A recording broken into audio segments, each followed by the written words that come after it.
afternoon, guys. Same process as usual. There are mics on either side.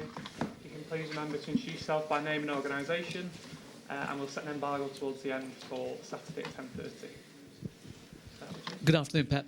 James from Sky. Just a quick one on injuries. Zinchenko and Bernardo Silva, are they likely to be in your plans for the weekend? They are better.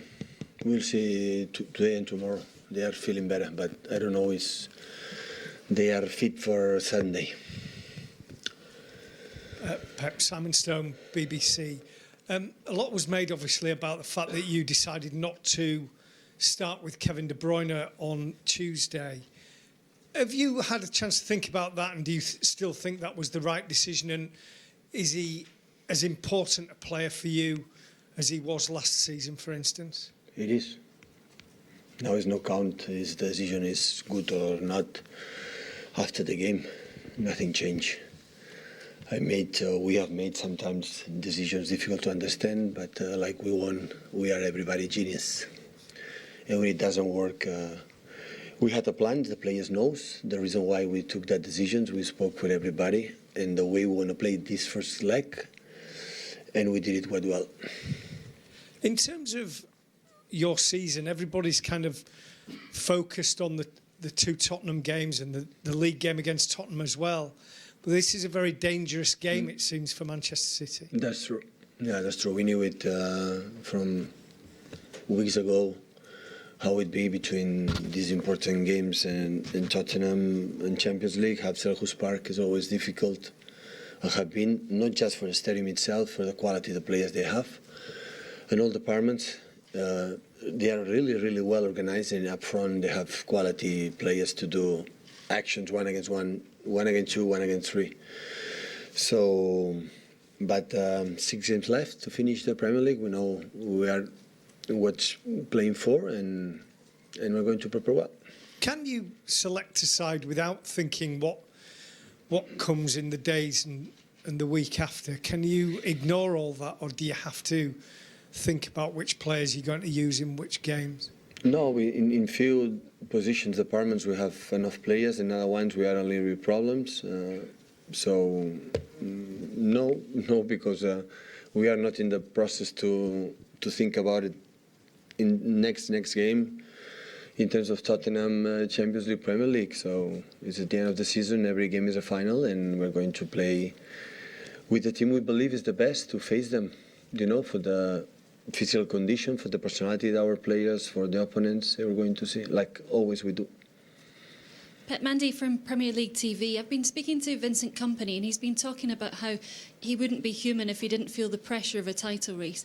How impressed are you with the way that your players deal with times like this at this stage of the season? We have been 20 months incredible. So we lost, I think, 2 games in the last 23. So, and the way we lost. So I know how difficult is the Champions League and away and against Tottenham there, and we make a good performance. Yesterday I reviewed the game, and I had sometimes when you review the games, I had the feeling that I was wrong when I was watching the game in the right moment, the right tempo, and I have the quite similar feeling I had when it happened. So we tried to do what we spoke, and we did it quite well.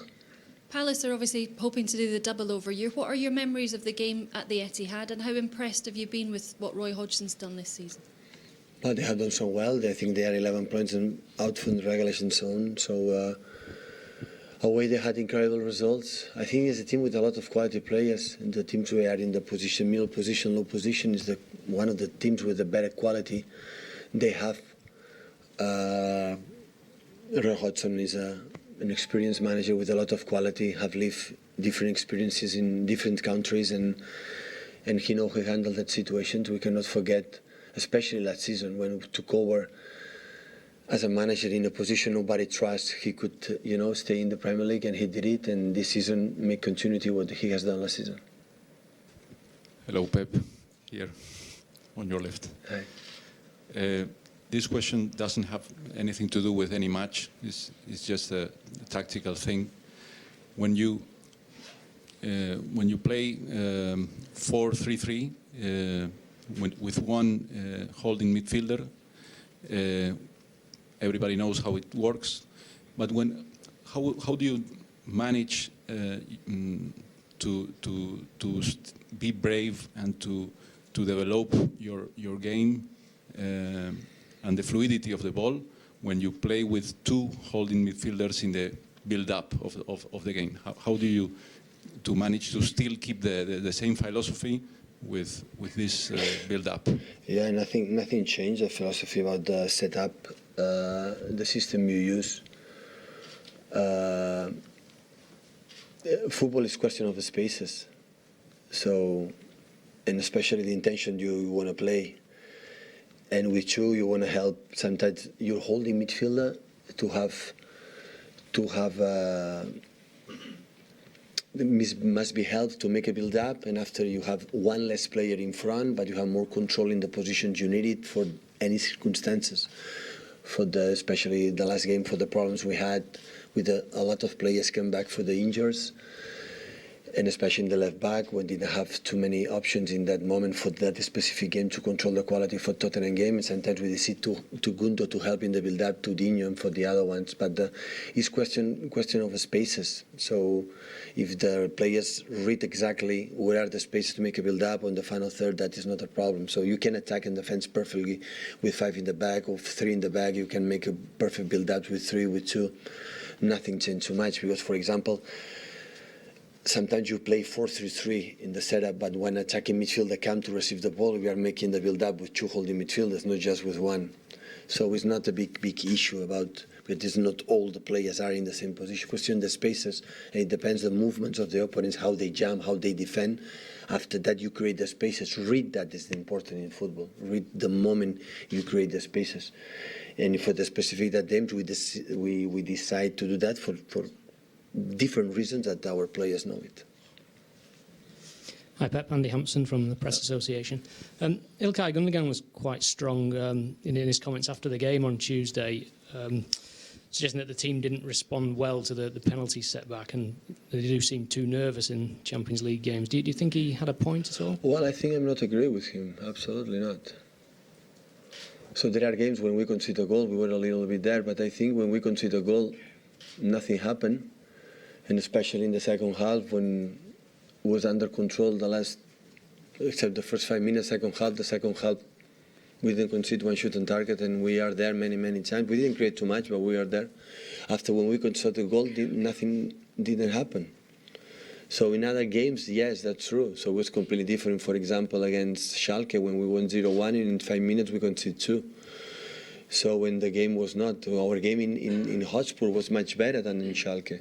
The difference is Leroy put the ball in 50 yards in the corner, and in that game we missed the penalty. So that it was a little bit quite different in that situation because we were more in dangerous position, 10 against 11, 1 against 2 against Schalke than the game against Tottenham, by far. But we react quite well in both situations. When we missed the penalty in the beginning, especially Sergio reacted incredibly well, and he was mentally strong, and the team was stable. Except one action when we won one duel from Nico with I don't remember which player in the corner, and after Harry Kane we defend really well, and Harry Kane shoot on target. We defend the set pieces when they are incredibly strong, well in the set pieces. And after when we conceded a goal, it was a dangerous situations. 10 minutes left.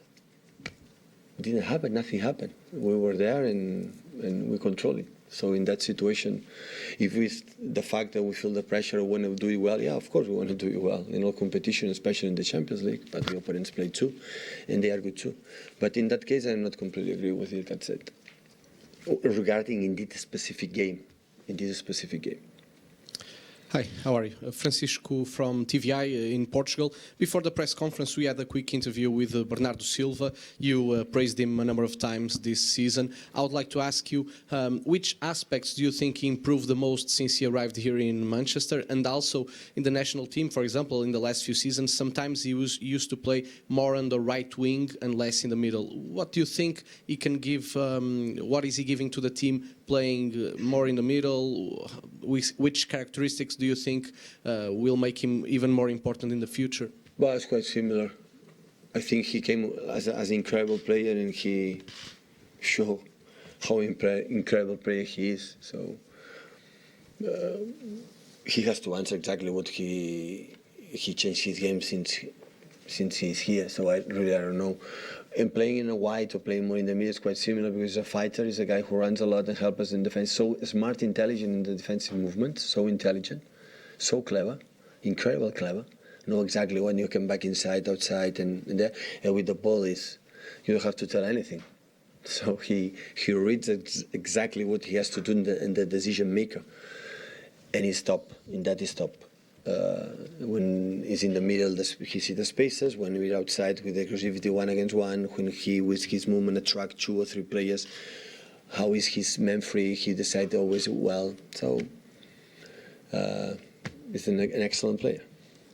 Pep, David McDonald from the Daily Mirror. In the game against Tottenham, you'll be aware that Fernandinho hit Harry Kane with his elbow when they both came down from a challenge in what looked to be a deliberate act on the back of Kane's head. It wasn't picked up by VAR or the referee, but how important is it that your players don't get involved in those kind of situations? Because it could easily have been a red card then, and you can ill afford to lose players, particularly of Fernandinho's importance at this stage of the season. So do you have to remind your players not to get involved in those kind of situations? First, I didn't see the situation, the action. Second one, yeah, they know it. They have to control themselves for that situation. Yeah.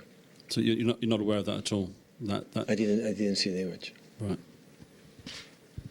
Hi, Pep. James from The Standard. I think you've spoken before about how much you admire Wilfried Zaha of Crystal Palace. Is he someone who Leroy Sané could look to in terms of his levels of consistency for City? Is that the sort of thing you'd want from him? No, I think completely different type of players. Zaha is good receiving the ball here, and then Leroy runs in behind is incredible. The best, maybe one of the best wingers in the world, making the movement, runs in behind. Both play in the quite similar position, but the skills are different. Hi, Pep. Just going back to the stuff you were saying about Gundogan's comments after the match on Tuesday. I know you don't agree with what he was saying, but is it a worry from your point of view that your players are actually thinking that they're not responding to setbacks in a match, or they are nervous? 20 months winning every 3 days, an incredible amount of games. So 20 months. So we made 180 points, 6 games to 11 in 2 seasons. 180 points. So just I'm not agree with Ilka says. So we can say whatever he wants and every do. I like when they express what they believe, but in a specific day when they lost a little bit the control, when we concede something or nothing's going well. Many times in my career it's happened. I was 71 minutes in Camp Nou 0-0 semi-final. In 3 minutes we lost the competition. We lost the semi-finals 3-0 in 10-11 minutes, and we lost. Regarding this specific game, it didn't happen. So we react well after the first action when we could be 0-1, it didn't happen, and after the last minute where we conceded a goal, what happened after that, we were stable. So that's why. So of course, sometimes it doesn't work like well because the competition is tough and the opponents are good. Look the results, what happened in the, how many chances the teams created in that competition. In this competition is different. The teams are really good and they can do it. But, I saw Tottenham playing against United, for example, in the Premier League, how incredible chances they create. They won United, but how many chances they had was incredible. So Tottenham is a team like nothing they create with Eriksen, with Harry Kane, with Dele Alli, with Lucas Moura, with Song, with everybody. It's a team who fast a lot, runs in behind a lot. And we control it quite well in the first leg in the game. We thought to have a more low game, a tempo, more passes, more controls in the right moment, attacked in the right moment. We have the 2 games, not just one. We didn't want to make an extra, consider counter-attack when they are stronger than us. We had 2 days rest, they have 6. Their qualities are there and they can punish us, and we want to control in some aspects, and that's why we decide to play in a different type of game. But in general, the game was really, really good in the way we want to play. Unfortunately, we could not score a goal. But we have a second leg with our, with our fans at home, and we'll be in semi-finals. Set the embargo, please, guys. 10:30 on Saturday.